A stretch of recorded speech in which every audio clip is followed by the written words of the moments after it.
episode sebelumnya. Lingkarannya berubah bentuk, kayak ada 3 garis patah di dalamnya. Pengirim bilang suaranya bukan lagi dari pintu, tapi dari belakang kursi. Kursinya bergeser sendiri. Bayangan itu tetap berdiri di balik pintu, tapi sekarang ada sesuatu yang lain di belakang dia. Ketukan itu muncul lagi, pelan, berjarak 3 kali. Dan pas gue selesai baca email itu, di studio CPM, monitor gue nyala sendiri. Satu kalimat muncul di layar. Jangan buka pintunya. Tapi pintu studio tetap bergetar. Selamat datang di CPM, cerita podcast misteri. Arc pertama kita, Serat Hitam. Dan di episode ini, kita akhirnya lihat siapa atau apa yang berdiri di balik pintu itu. Email datang jam 2:17. Angka itu baru pertama kali muncul, bukan jam 2:13. Bukan jam 2:42. Kayak ada sesuatu yang bergeser dalam pola serat hitam. Subjeknya tetap kosong, tapi isi email kali ini lebih panjang. Pengirim nulis, gue gak tidur sama sekali malam ini. Pintunya masih bergetar pelan, tapi suara di belakang gue makin jelas. Pengirim bilang dia dengar napas. Napas yang kecil. Bukan napas laki-laki, bukan perempuan, tapi napas anak kecil yang lagi sembunyi. Dia bilang kursi belakangnya bergeser 6 cm. Lalu lampu kamar kedip, mati, nyala lagi. Setiap kedipan, dia bilang dia lihat sesuatu berdiri di balik pintu. Bukan bayangan, bukan siluet, tapi bentuk tubuh, tanpa wajah, tanpa detail. Kayak sesuatu yang baru belajar jadi manusia. Pengirim email juga kirim foto. Gue ceklah fotonya, gue zoom. Di celah pintu yang terbuka beberapa sentimeter, ada sebuah tangan yang kurus, pucat, dengan kuku panjang mengarah ke bawah. Seolah-olah dia menopang tubuhnya sendiri sambil membungkuk. Gue coba zoom bagian lainnya.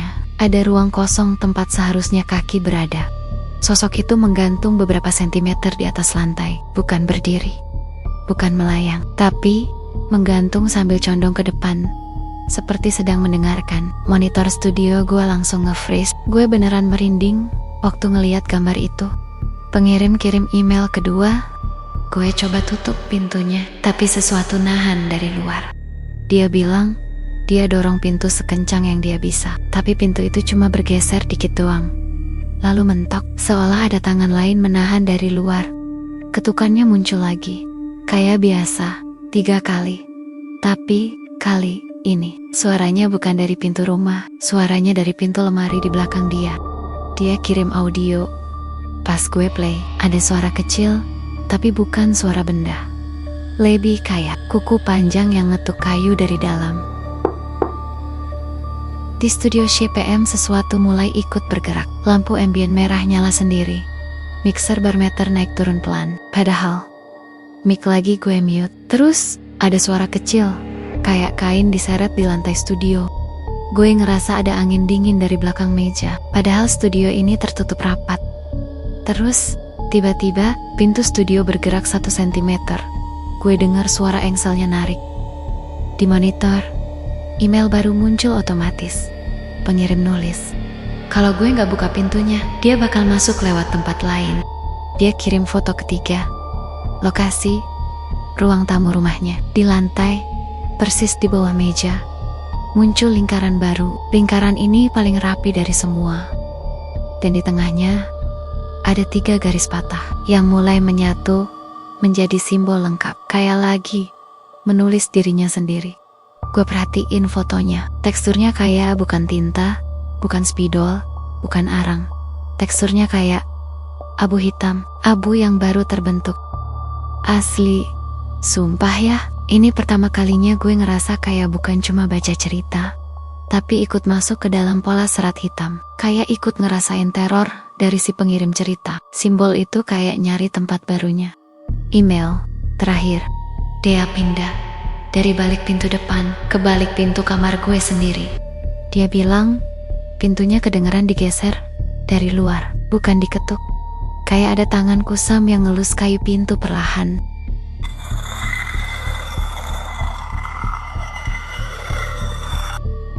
Dia tulis gini, "Gue dengar sesuatu manggil nama gue dari balik pintu.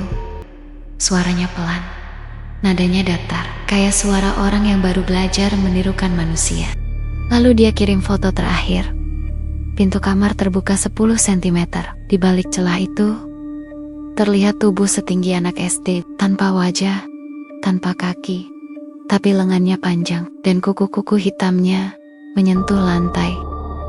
Menarik dirinya pelan ke depan. Sosok itu miring, seolah sedang mendengarkan dari samping pintu.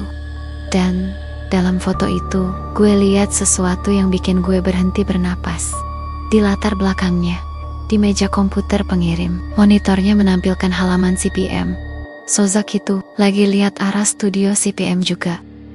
Ini pertama kalinya pola serat hitam nunjukin dua arah, ke rumah pengirim dan ke studio CPM. Gue akan lanjutin di episode kelima. Tapi sebelum itu, coba cek pintu kamar lo. Kadang yang berdiri di balik pintu bukan selalu untuk masuk. Kadang dia cuma mau tahu, apakah lo memperhatikan? Kalau cerita ini kebawa sampai lo tidur, ikuti CPM. Episode berikutnya bakal lebih dekat.